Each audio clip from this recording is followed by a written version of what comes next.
Okay, Malcolm, I think we'll go ahead and get started. I'll kick us off with just a little bit of housekeeping. This format is a Zoom webinar, which is a little different from a Zoom meeting, which by now most of you have probably participated in at some point. So I want to give a little bit of an overview of how the format will work, just to maximize and optimize your participation today. You're going to mostly see the speakers today. And however, we want this to be as interactive as possible. So throughout the session, you can ask a question at any time, and you can do that a couple of ways. In your Zoom dashboard, you'll see something that says Q&A for question and answer. Simply click on that Q&A, that icon, and a pop-up box will come up that allows you to type in your question. Just hit enter or return, and we'll be able to see that. We are going to hold all of those questions till the end. Malcolm will be presenting for 20 or 30 minutes, and we'll reserve that remaining time just for your questions. You can also add your question into the chat if you prefer, and we'll make sure that all of those questions are stated anonymously. So feel free to be as candid and open as you would like. So at this point, Joshua, if you can get us kicked off and maybe introduce Malcolm. Yes, welcome everyone. My name is Joshua Hagmark. I'm the Water Resources Manager, and I'm grateful that you've taken the time today to learn a little bit more about water rates. As you know, this is where we've offered this Lunch and Learn session on water rates as part of a larger goal of Water Vision Month, which is to help our community better understand what goes into our water supply planning, but also see if we can't get more input from the public on this process. Water rates, I have to admit, is kind of is not necessarily a big element of the Water Vision Plan, our water supply planning, but it was something that we heard loud and clear from our stakeholder group that they wanted to hear more about water rates. There's a lot that goes into our rate planning. And so we decided to have this Lunch and Learn to try and answer some of those questions that are out there. So thank you again. And at the end of the presentation, we're going to talk about how you can get more engaged in today's or into this month's Water Vision work. With that, I want to just a few things. Joshua, one quick note. We did get a question into the Q&A or the chat. Is there a Spanish channel? So I want to just note that really quickly. In the bottom of your Zoom dashboard, you'll see English or Spanish. You'll see a little bit of a globe icon, and if you click on that, you can select the Spanish channel. Great. Thanks, Thank Tiffany. you. So with that, I want to turn the presentation over to Malcolm Hamilton. He's the Water Resources Financial Officer, and he's going to be walking you through the basics of our rate planning efforts. Great. Yeah, thank you, Joshua. Thank you, Tiffany. As Mr. Hagmark said, I work as a financial officer in the Water Resources Division. I oversee the development of water and wastewater rate setting. I do a lot of financial planning and generally take on other special projects. You know, as the title of the presentation says, I'll be giving an overview of all that goes into our water rates in the terms of development and policy considerations. But before we jump into it, I think a good point here is if you look at the image on this title slide, some of you may be familiar, but it's an image of our Gibraltar Dam. It's located in the back country, just a couple miles up from the Red Rock Recreation Area, if you're familiar with that, off Paradise Road. And I think as we talk about what goes into water rates, it's a great example of some of the infrastructure and other elements of our water system that can be somewhat invisible to our customers. But of course, if you look at this, it takes a significant amount of maintenance and costs. And so as we go through this presentation, I wanted to point that out, and we'll be getting back to that theme as well. So for the presentation overview today, I'd like to start with just a quick look at the financial planning for the water utility.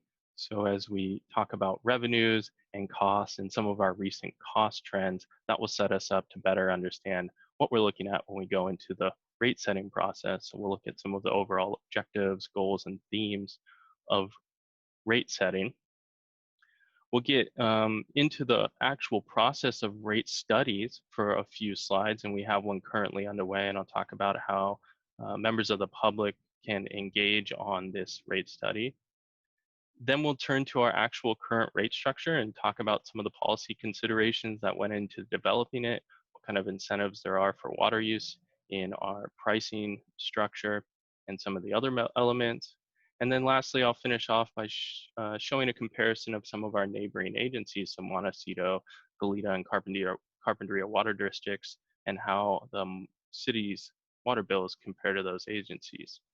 And then a quick brief on how you may engage on the Water Vision Month. So when we think about the city's water utility, there's a complex system that requires a substantial amount of resources to operate and maintain. And those resources, and really we're talking about revenues, are solely generated from services provided by the water utility to its customers. So it may be a misconception among some of our customers that there is general fund support, which would be general tax support that goes into supporting the water utility, but that's not the case. It's a standalone operation within the city. If you look off to the right here, I've put up a chart showing the different revenue sources for the water utility and the proportion of each, how they make up the total. By far and away, if you look there on the bottom right, is a leader line to rate revenue, and that makes up about 90% of our revenues. Going around to interagency fees, that's about 6% of our revenues. These are reimbursements from neighboring agencies and regional facilities. Interest income is about 2%, and then some miscellaneous service charges and fees make up about 1% each. But it's not surprising that we spend a lot of our time analyzing and developing and tracking our rate revenue, as they make up 90% of our total revenues. Now, the other side of the equation is water system costs. When we're talking about the resources that need to be sufficient to cover our operating and capital costs of the utility, meet the state and federal regulations, paying our debt obligations, and maintaining reserves. I wanted to point out, and many of you may be familiar with how we talk about these, but operating costs are these day-to-day costs that we incur in the utility. So this is staffing salaries, minor equipment, treatment chemicals, vehicle expenses, the things we do to keep the lights on, so to speak. On the other side are capital costs. And unlike some other programs in the city, the water utility has a significant amount of capital infrastructure. So this is investment in our physical assets. This could be water mains, or as I've pictured here on the bottom right corner is the Cater water treatment plant. And as you can see, there's a large campus there with a lot of facilities that need to be maintained. So we talk about the two kind of main types of costs, but what are we seeing in terms of trends for these operating and capital costs? Well, our operating costs typically rise at about a rate of 3 to 3.5% per year. That's really not surprising. We hear about this in the news pretty often. Generally, the term is inflation, so 2 to 3% inflation. However, the water sector and wastewater sector tends to trend a little higher than the consumer inflation indexes that you'll hear about. In terms of capital cost, a recent trend for us is increasing our investment in our physical assets to adjust a backlog of deferred maintenance, and also just routinely improve the assets that are in effect in the system. They have the goal, of course, of providing reliable and safe drinking water to its customers. Namely, I wanted to point out one of these examples is meeting the annual water main replacement goal of replacing 2 miles annually, which is a goal that's been set by City Council. So we talked about the revenues, the costs, and some of the recent trends. let's turn now to what we're considering when we're thinking about what we need in terms of rate setting. I think it's important when we talk about rate setting to understand that the process is generally guided by industry standards, and I'll talk a little bit more about that later, and some state laws concerning the reasonable allocation of cost to customer classes. But many of you may know this, but others may not. There really is no best rate structure for all utilities. And there is no legally prescribed methodology for developing water rates. So when you take these 2 points together and you move them into how we actually set rates, it's really an agency by agency process. So we determine for ourselves what the appropriate goals are with community input at meetings such as this, as we go to city council, as we go to water commission and other meetings, we get the community's input on their goals and priorities and values and how we want that reflected in our rates. So if you look to our neighboring agencies, say just a little north with Goleta, a little south with Montecito, they have very different rate structures. And that makes a lot of sense because they're very different agencies with likely different goals and intended outcomes. So what are these rate setting goals and objectives? Well, I've named some of the 6 large objectives here. Revenue sufficiency and stability. So this is making sure we have enough money to operate and maintain the system prudently and on an ongoing basis. We look at affordability. So we're looking at the total overall bill amount and also how we charge in our rates, giving customers the maximum ability to reduce their bills by reducing their water use. And the city does a really good job at that. And we'll talk about the rate structure that achieves that goal. Overall, a rate study or rate setting would like to use resources efficiently. So oftentimes we talk about price signals and what that tells our customers about the value of the resource they're using. So if the price is going up, such as in our tiered rate structure, we are signaling less use of the water. An equitable rate structure really talks about how we take the costs that we're going to incur and spread them out among the customer classes using a cost-based methodology. We want them to be easy to understand and administer, of course, for both the customers and on the city side, and ultimately want them to be consistent with all applicable laws, state and federal laws, so they're legally defensible. So we're underway right now, but what is the rate study purpose? When we contract with a consultant to do a rate study, they're really trying to do 3 things. The first is they determine the appropriate level of revenue to operate and maintain the water system. And the key important distinction here is that we are looking at the actual cost incurred by the utility. So these are costs that are known and budgeted for in the water fund. Secondly, we want to develop equitable rates. So we want to avoid any cross-class subsidies. How do we do that? Well, we do that by following current industry standards. For a water utility, the current industry standard is really the American Water Works Association M1 manual. On the right-hand side here, I've put a little picture of the cover of that manual, but that largely guides a cost-based rate study industry standard, and it's what we follow with the city. We also want to make sure that our rates are compliant with Proposition 218, and this regulates how we collect revenues and how they may be used. I think it's important for the public to understand that the revenues of the water utility are largely protected and cannot be used for general governmental services. So there is no profit for the utility to be had. If we have surpluses in revenue, they can't be used for purposes in other parts of the city. We have to use them for the water utility. If there are surpluses in revenues, we can use those to fund capital programs or buy down future rate increases potentially. And then lastly, the rate study really wants to ultimately reflect prudent financial planning. So we want to be investing in the utilities infrastructure. we want to make sure we're maintaining our debt coverage requirements from bond issuances and other debt that we've acquired.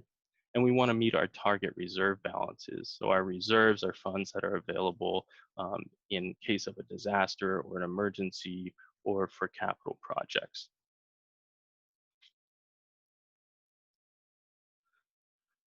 So a rate study really follows 3 steps. These are universal steps for rate setting in a utility. If you look at gas, electric, wastewater, solid waste, regardless of the type of utility, these are the 3 general steps that they are always going to take when they're setting rates. And the first is the revenue requirement. So this is how much money do you need to operate and maintain the system and meet all your financial obligations. And once you know how much money you need, you go into cost of service, which essentially takes that revenue requirement, allocates it to your different customer classes. And then finally, we go into rate design. And rate design is, well, you know how much you need, for instance, from your single family residential class. How are you going to recover those costs in what type of rate structure? So as we think about rate design, let's turn to the city's rate structure right now. There are 4 classes here that I've put up on the screen, and they represent the large majority of our customer connections. So single family residential, we have multifamily residential units, and these are somewhat distinguished between 4 or less units or 5 or more units served by 1 meter. We have commercial and industrial classes for business, office buildings, hotels, schools, commercial establishments, manufacturing sites, laundry operators, those types of establishments. And ultimately irrigation, which has several subclasses for agriculture, recreation, or residential. There also are a small amount of recycled water users as well that have their own rate class.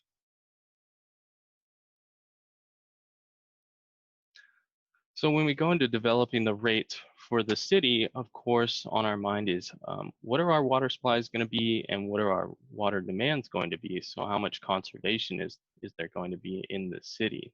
We have a very diverse water supply portfolio. If you were able to attend the lunch and learn yesterday, you know all about that. We have surface water sources from Lake Cachuma and Gibraltar Reservoir, as I showed you that image at the beginning of the presentation, groundwater, state water project water, recycle water, and desalination. Now, in terms of having a diverse portfolio, that's great. In terms of rate setting, these different water sources have different supply and operating costs. So in the rate model currently, we tend to take an average of the water supply mix, and what that does is stabilizes rates and lends itself to rate predictability. Without this feature in our water rate design, they would go up and down annually, and there would be no predictability for our customers. So by instituting this averaging approach, we're able to keep the rates predictable, and customers are able to plan their budgets accordingly.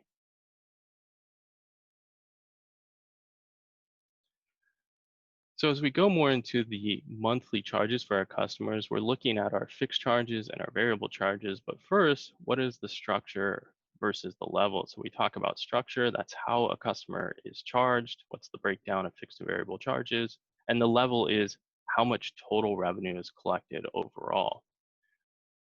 Some of you may be aware, but our fixed charges on our bill are not based on water use. They're really actually proportional to your meter size. So everyone that has, for instance, a 5/8 inch meter has the same fixed monthly meter charge, and so on and so forth as they get larger. These fixed charges recover, as they're titled, a portion of the fixed cost of operating the utility. So we have fixed debt service costs, for instance, that don't change whether or not we produce more or less water. Variable charges are based on your water use. So these go up and down based on how much water you use in a month or in a year. These are billed in these units called HCF, or 100 cubic feet, which is approximately 750 gallons per unit. We'll get into a little bit of the lingo, but commonly you'll hear staff refer to these variable charges as volumetric charges, of course, as related to the volume of use. So the city's rate structure is designed very purposefully to be responsive to water use and encourage conservation. And how do we do that? So as we just talked about these fixed and volumetric charges, the city's rate study or rate model has it so that we collect about 70% of our rate revenue from volumetric charges. And what this does is give a lot of latitude to our customers to impact their bill. So if they use more water, their bill will go up. But more importantly, if they use less water and conserve and focus on efficient water use, their bills will be decreased. You'll see in other agencies, they may have higher fixed charge components. And as you can imagine, if you take that to the maximum, where your bill is fixed regardless of water use, there's no conservation incentive there. So this type of rate structure really aligns with the city's conservation goals and the efficient use of our water supplies. On the backside of this, it cuts both ways. So the costs for the water utility are about 80% fixed. So when we see declining water use, we see a higher percentage of our revenue decline as well. So we see rapid drops in revenue as conservation ramps up. And that's a challenge for us as we're developing water rates.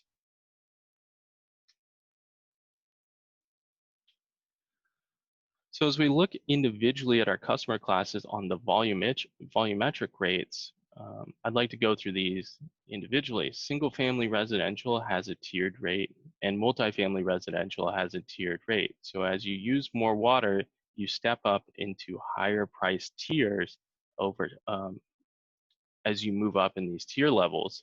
And what that does is give a signal to our customers, of course, as they use more and more water, their water bill gets higher and higher, and that encourages them to conserve. So I put two charts here, and they show the step up, for instance, in the top right of a tiered pricing system. So when you're using less water in our tier 1, that's really geared towards the lowest price for our basic needs. And as you step up into tier 2, we're looking at efficient use for indoor, outdoor water use.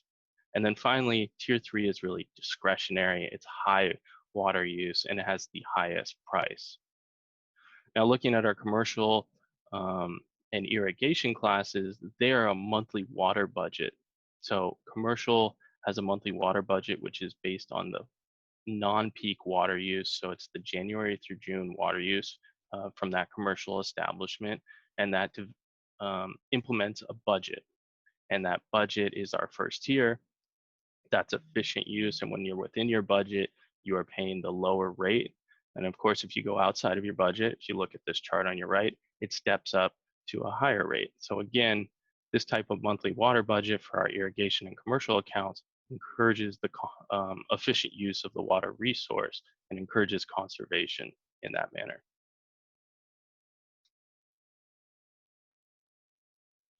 So just a final note on our tiered pricing. Tiered pricing is not always supported with all utilities. If they have one water source, it may be more appropriate to have a uniform rate structure or some other type of rate structure. With the city, we have a very diverse water supply portfolio, and as I mentioned, each supply has a different cost to operate and deliver, and that really lends itself to a tiered pricing system. Our tiered pricing priorities are set by city council policy, and they prioritized affordable water for basic health and sanitation needs.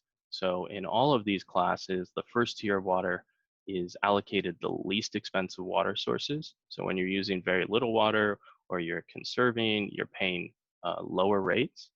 And then the remaining water, which tends to be more expensive in the model, is allocated to our tiers 2 and the highest, most expensive water, tiers 3.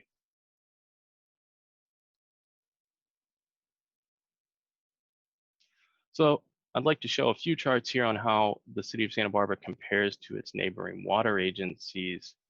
If you look here On this chart, this is monthly charges for someone using 4 HCF, which for Santa Barbara is tier 1 water usage.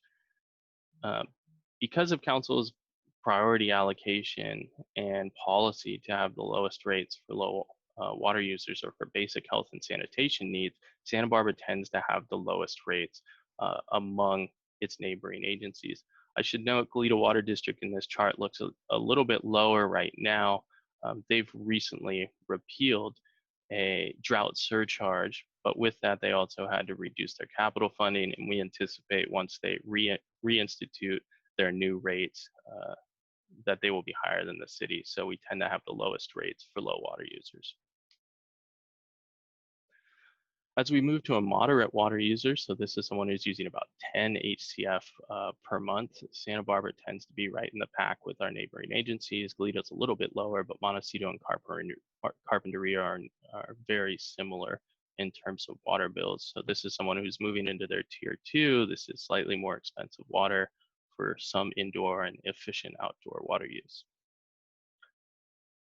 And then when we get to higher discretionary water users, so somebody who is, for instance, in this example, using 20 HCF per month, Santa Barbara tends to have a higher water bill for these types of customers with high water use.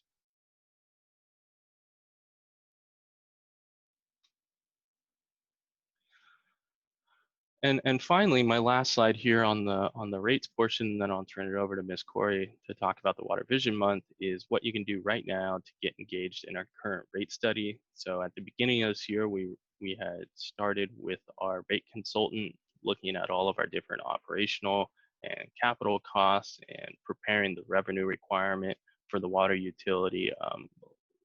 Like many operations, COVID-19 has kind of upended that plan, and we will be going to Finance Committee on October 27th, and ultimately the city is going to be recommending a complete rate deferral for fiscal year 2021. So there'll be no rate increase for the current fiscal year. Coming back in about March 2021, if you'd like to be involved, we will be going to Water Commission and we'll do a presentation on our proposed rates, and we'll follow up soon after in April of 2021. We'll do presentations to the city's finance committee and full city council, where we will talk about all the proposed rates and also get approval to do the rate noticing. So that's all I have for the basics of water rates. I believe Ms. Corey would like to touch briefly on these slides. Thank you, Malcolm. That was a super informative presentation, and I look forward to the Q&A here in just a few minutes. Before we do move on to the Q&A, I just wanted to encourage all of our participants to continue to engage with us for Water Vision Month. Your voices are really valued in this process as we work to update our long-term water supply plan. And we have several different opportunities for you to get engaged. First is lots of opportunities to learn. We have several online videos at our website, which is posted at the bottom of the slide, santabarbaraca.gov/watervisionmonth. Some of those videos have to do with our long-term water supply plan update, and others have to do with different sources that we have and you can learn more about. We also encourage you to engage with us on our Social Pinpoint site. You can see a screenshot here of what that site looks like. It's basically a social media site where you can leave comments about any questions or concerns you have regarding water supply planning. You can talk about your values of water for the community, and you can engage with your community members by leaving comments or thumbs up for their comments. We really encourage you to jump on and engage with us so that we can incorporate your thoughts and values as we work to update our long-term water supply plan. And finally, next slide. We engage you to interact with us just like you are here today. We do have 2 more Lunch and Learn presentations this week. Tomorrow, Joshua Hagmark is going to be talking about the methods to optimize water resilience and reliability. And then on Friday, we have an open house with several key city staff where we hope to answer any and all questions that you have regarding to water and water supply planning. So again, please continue to participate with us for Water Vision Month. We really value your voice, and all of that information can be found at our Water Vision Month website listed below at the bottom of the slide. Next slide. And I think that brings us to our Q&A. Great, and just to reiterate, we've expressed this in our earlier lunch and learns as well. Some of those opportunities Dakota mentioned to engage further also are available in both English and Spanish. We're going to be offering some of those videos in Spanish very soon. The Social Pinpoint board, where you can interact and add your comments, has a Google Translate option, so it can be translated live into Spanish as well. And we are offering a Spanish translator for the remaining lunch and learns this week. So with that said, we got quite a few questions from the audience. So I'm going to just go in the order that they were submitted, Malcolm. So the first one is, are you seeing lower water usage at commercial sites and higher in residences due to the pandemic? How does this affect your budget? Yeah, thank you, Tiffany. And I'd encourage Dakota to jump in as well on this if she'd like for the residential side. But yeah, one of the largest impacts from COVID-19 on the water fund was reduction in the commercial rate revenue. So we did definitely at the end of last fiscal year, which was April, May, and June, we saw a pretty sharp decline in commercial water use, which had a revenue reduction of, I believe, approximately $1.5 to $2 million.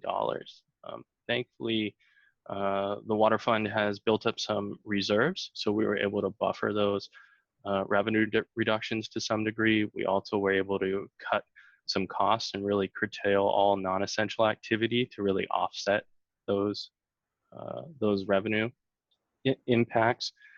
There's a huge tourism and commuter component to the commercial activity as well. There's net inflow of people during normal times to the city of Santa Barbara. So those people, stayed up north in the Santa Maria area potentially, or down in Ventura and Oxnard area. In terms of residential water use, I believe we did see a little bit of a bump there as people took their or kept their water demands at home. So during the day, they're using the restroom at their office or other facilities. They're going to restaurants, but largely many people at this point stayed home. So we did see a little bit of bump there. However, overall revenues, the commercial side was more impactful on our revenues. Dakota, maybe you can speak to the level of conservation though we're still seeing from our residential customers. You're on mute, Dakota. Thank you. So we have been closely tracking our residential customer demand throughout the drought and as we came out of it. And on average, our customers have conserved about 30% since our baseline year, which is 2013, so before the drought really got underway. Currently, our 12-month running average conservation is 28%. So we're really seeing sustained conservation out of the drought, even with the effects of people being home for COVID-19. And it really shows just the embracing of conservation as a way of life in our community. Great. Our next question, and we have quite a few, so this may carry us past the 45-minute mark. Everyone is welcome to stay longer. We'll wait until we've answered all of the questions. If I use gray water solutions, shouldn't I be charged less for not putting water back into the sewer system?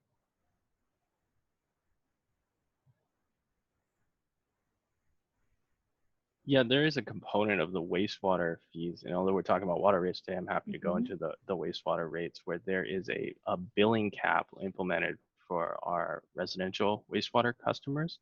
So after you've used a certain amount of water, you're no longer charged wastewater fees with the assumption that it's either it's likely outdoor water use or water use that's just not going into the wastewater system. So there is a we do account for that to some degree in the wastewater rates.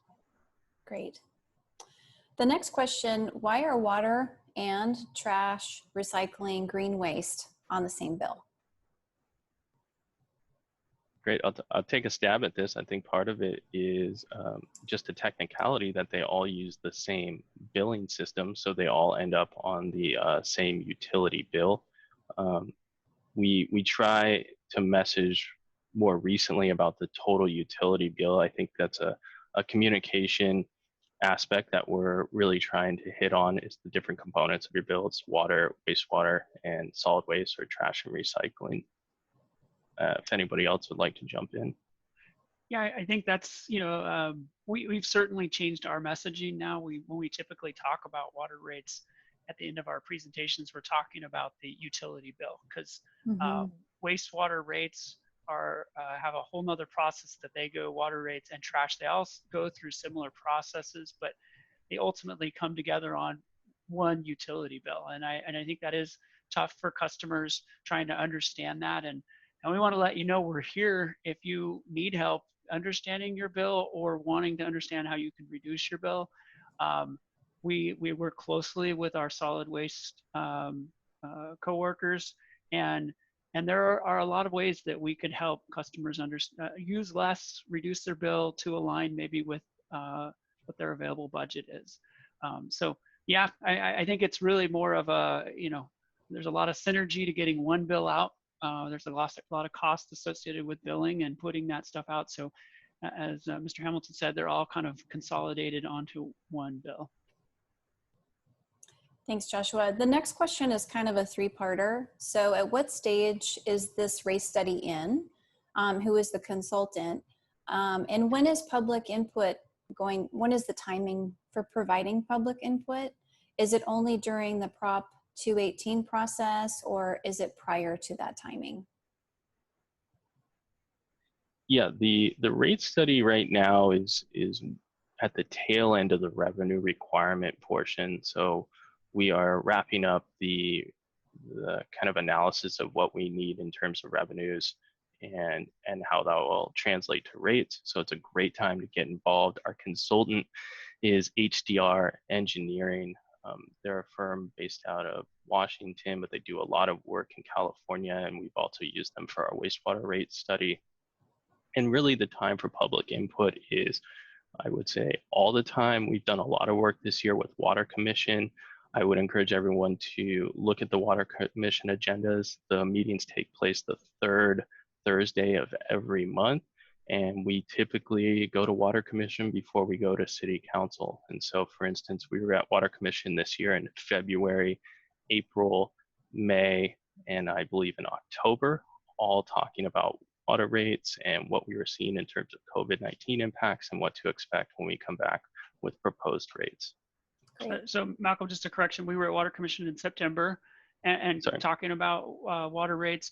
The next time I anticipate we'll be back there will be probably January, February. It's usually a February, March. We're talking with Water Commission about rates and getting final input on that. And then we will then go to Finance Committee typically in April and then start the noticing process. But that beginning of the year time is when we are another opportunity, the next big opportunity to get to engage on water rates. Great, thank you. The next question is, what is the annual percentage of operating costs compared to cap costs compared to reserves? That's a good question. I'm not sure I have the exact percentages off the top of my head. What I would say is the capital costs likely range in the neighborhood of 10 to 20% of our total budget in a year. More recently, it's been approximately around a $15 to $17 million capital program annually. That changes kind of year to year depending on the projects.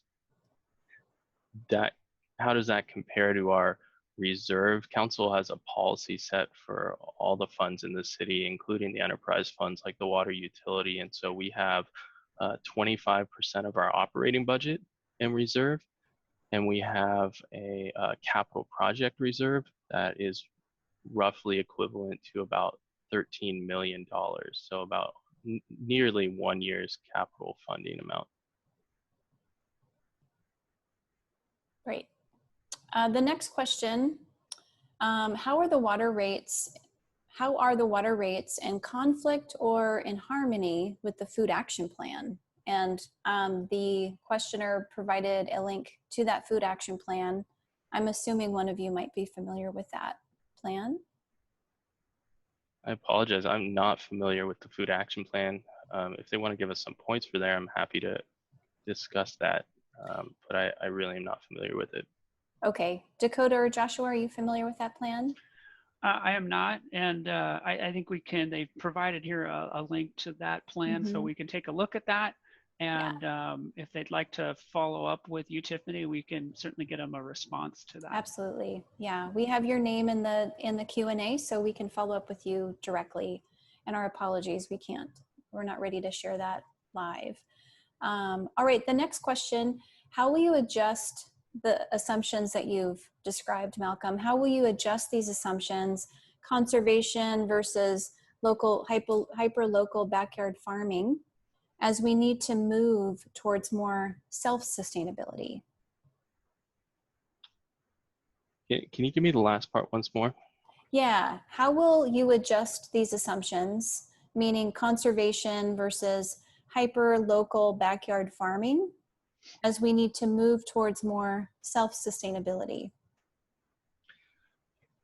I think in terms of the rate model and water demand, so it sounds like what we're talking about is water demand modeling.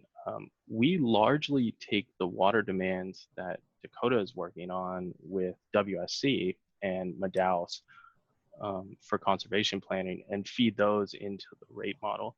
So to the extent that those change in terms of rate planning, then those would be fed into the model and adjusted for each customer class based on their demands. Okay, and some of the additional context of that question is really about a desire to be incentivized or financially incentivized, as in, you know, a local urban gardener, you know, growing their own food. So kind of wanting, I believe, a little more information about what kind of incentives might be available as people are kind of, as they're describing it, that self-sustainability, moving towards that. Any other comments on that piece? I think we had a similar question yesterday, Dakota. Yeah, we did. So I think the heart of the question has to do with like the tiered structure, Malcolm, and the cutoffs between tier 1 and 2, and then 2 and 3. And if people are really working to grow their own food, and that's a little bit more water intensive, has the city considered adjusting those cutoffs between those various tiers to account for this water use to grow food? Yes, well said. Yeah, if I could respond to that, you know, a rate model is a pretty complex thing, and small changes in one place kind of ripple throughout the model, as you can imagine. So oftentimes we will, for instance, we'll think that these tier prices would remain the same, whether or not it's 4 units in the tier or 10 units, but that's not the case. And so the only thing that I caution against sometimes is, certainly we can adjust the tiers depending on these trends that we're seeing, but that doesn't necessarily mean that the tier pricing is going to remain the same. It could increase. And I don't want to get too technical, but you may have more demand in a tier. To satisfy that demand in the tier, you have to allocate more water, which typically comes from higher cost sources in the model. And so you see an averaging up of the rate for a larger tier potentially. So I think in layman's terms, I think we could adjust the tier sizes, but at the end of the day, you're likely to end up paying the same or more if we do so, because at the end of the day, we still have to bring in the same revenue. And I think part of the challenge in the home gardening element is, certainly there are people that are better at home gardening and watering than others. I certainly know ag has been hypersensitive to working on, at least in Southern California, has been hypersensitive to working on using less water. But what it's hard to distinguish is that between that and someone who wants a more green lawn and more green turf. How do you get into separating out those uses? It gets really complicated, and we're not, I think we're not interested in getting into people's backyards and telling them, you know, what they can and can't do with water. So I think we've come up with breaks in our water tiers that I think reflect the majority of our users. I think the point that if our majority of your users are doing different activities, I think we certainly can change. But I think over the broad categories that we currently have, we're not seeing that there's been a huge shift in home water use. In fact, it continues to come down as people become more efficient with their water use at home. Great, thank you for that additional input, Joshua. The next question is, many agencies, there's a statement and then a question. Many agencies have transitioned to fixed rate charges in order to stabilize water rates to the customers and ensure that the revenue to meet the cost of service. So according to testimony before, and there's an acronym I'm not familiar with, but maybe you can translate it in your answer, the SWRCB, the city is maximizing and meeting its water conservation goals. Why hasn't the city moved to this rate methodology? And I think if we can kind of break down some of the lingo in that question, it would be helpful. Yeah, absolutely. Feel free to jump in here, Joshua or Dakota, but the SWRCB is State Water Resources Control Board. Thank you. Right. In part, I would say that the city is meeting its water conservation goals because you have a rate structure that encourages conservation. A uniform rate structure doesn't necessarily do that. The more water you use, you pay the same unit price, so your bill kind of goes up and marches upward at a steady pace. In our tiered pricing system, as these rates go up when you go into each successive tier, it really sends a price signal to our customers that if you use less water, you're going to pay less in your water bill. The other thing about fixed rate charges that's often brought up is that it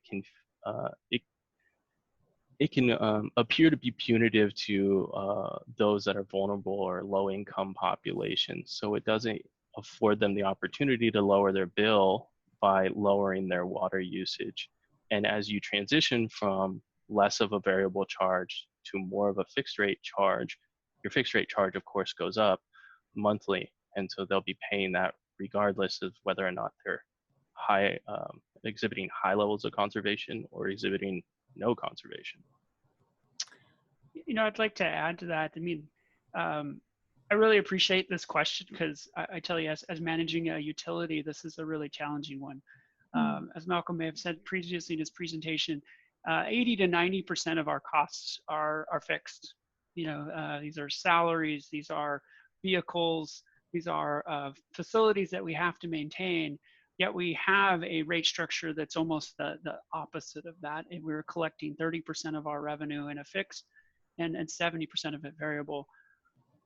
Where this comes together and where we have the council's support on this is if you want to get the conservation, because without that kind of rate structure, we'd be talking about having to build more facilities to support water infrastructure at this time. And I think it's the conservation that has really given us the flexibility. I mean, we saw 30% of our demands reduce over this last drought. And without that, we would have been talking about taking the desal plant to a whole new level of production. And likely we couldn't have brought it on in time to do that. And we would have saw major shortages had we not had the rate structure that we have in place right now. So I think we've been effective. I think we've been successful because of the rate structure that we currently have. One follow-up question that I know has come up earlier from our stakeholder group and is related to this question, Malcolm, Joshua, and Dakota, is how that rate structure or those conservation incentives are communicated to renters. Because quite often the renters, their water bill is folded into the cost of rent, and so they're not necessarily seeing a water bill. So I wonder if you could speak to that. Thinking of them as perhaps in that category of vulnerable populations potentially. Yeah, I mean, I'll start, And I think one thing the city's done is they have an individual metering. We have an individual metering ordinance, so it gets at this issue that there is a difficulty in communicating to renters, especially if they're not seeing their water bill. Of course, there is some trickle down communication from landlords about, potentially replacing turf with WaterWise landscaping on their properties and doing checks of their plumbing devices, faucets, toilets, so on and so forth. But this individual metering allows us to have a bill for these individual multifamily units, particularly is what I'm talking about. So we've had that mandate in place for almost 30 years, maybe even more than 30 years, to require individual metering for each of the units. But there are a lot of units still out there that aren't. And, I speak to both sides. I've spoke to, renters that are frustrated by it, but also the landlords who wish there was more water responsibility. They get it too. And it's trying to, I don't know if there's an easy solution, but the landlords need this, infusion of money to do a major overhaul to their on-site plumbing in order to accommodate that. And we've made some headway with some of the landlords in the sense that we allow now private submetering. So a landlord can go in and install meters, and we're kind of assisting with that. And they can actually, we'll have a master meter that they receive a bill from the city on, but then they'll turn around and bill their tenants based on their individual tenant use. So that those private submetering has been something in the last 5 years we've implemented to try and bridge that gap for those existing rental properties that are out there. Great.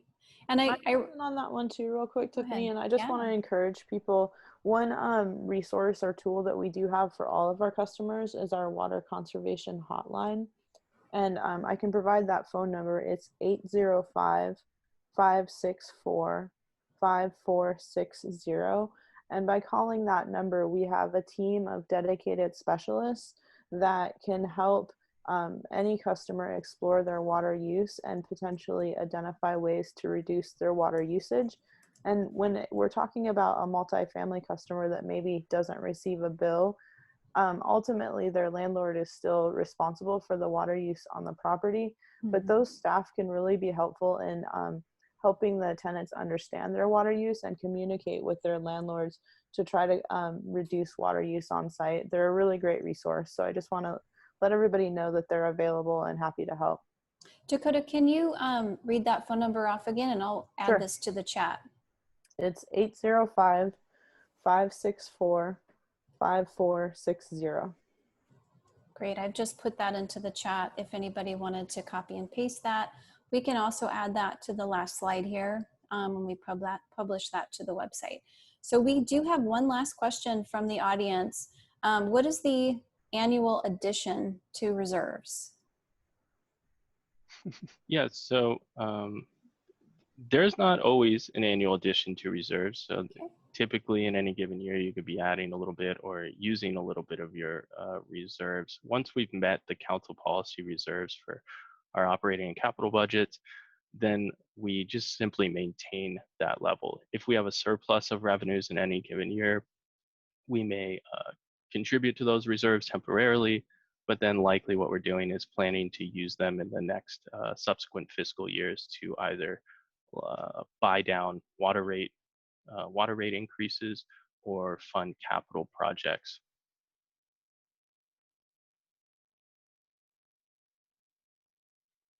That's it for the Q&A. So we're about 10 minutes over, and we have maybe 5 or so folks who have stayed online. So I appreciate you staying and hanging in there as we got through the questions.